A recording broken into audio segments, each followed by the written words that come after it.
বিসমিল্লাহির রহমানির রহিম। প্রিয় দিনী ভাই, আপনার সবাই কেমন আছেন? ভিডিও ধাক্কা দিয়ে না ভাই, ভিডিও বেশি বেশি শেয়ার করে দেন।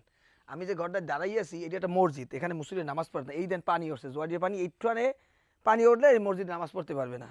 এই ভিডিওটা এই জন্য করার উদ্দেশ্য যে মসজিদটার জন্য কিছু করা দরকার। আল্লাহর অশেষ মেহেরবানিতে 2 টাকা 5 টাকা মানুষ দান করছে। এই দানের ফলশ্রুতিতে এই মসজিদটা তৈরি করা হয়েছে। কিন্তু ভাই, মসজিদটা তৈরি করছি, এর ভিতরে দেশ ও প্রবাসী অনেক মানুষ 2 টাকা 5 টাকা দান করছে।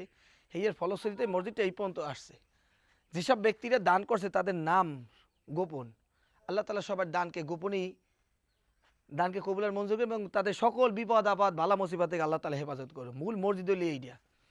এখন বিষয়ে মসজিদের ছাদটা করতে পারতেছি না। মুসল্লিরা ওই বৃষ্টিতে তলায় যাইবে, পানি একদিকে উঠবে, আবার এদিকে ছাদও দিতে পারছে না, মানে মসজিদ নামাজই হইবে না, এরকম পরিস্থিতি। এখন আপনারা যদি চান বা চেষ্টা করেন যে না, এই মসজিদে নামাজ মুসল্লির পড়বে, আমরা পড়তে দিমু, তাইলে আমরা 2-5 টাকা দান করেন, আমরা মসজিদ ছাদটা করি। আমরা মসজিদ ছাদের লাগে মানে 100 রুপে ভিডিও করছি।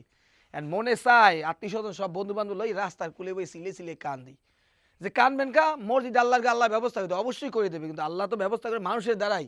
কিন্তু মানুষ যে 2-5টা দান করবে, আমাকে মতো কন্টেন্ট ক্রিয়েটার বাংলাদেশে শেষরা পাবলিক ইবলিসের খালতো ভাই, আমাকে মুসলিম ভাই, এগুলান বিভিন্ন রকমের মানুষের দাঁড়িয়ে টাকা পয়সা নিয়া মিষ্টি মিষ্টি কথা কয়ে টাকাগুলান খাইয়ে লায়। কিন্তু মানুষ যখন দান করে তার দেখা যায় দানের টাকা ভুয়াটা জায়গায় পৌঁছেই যায়।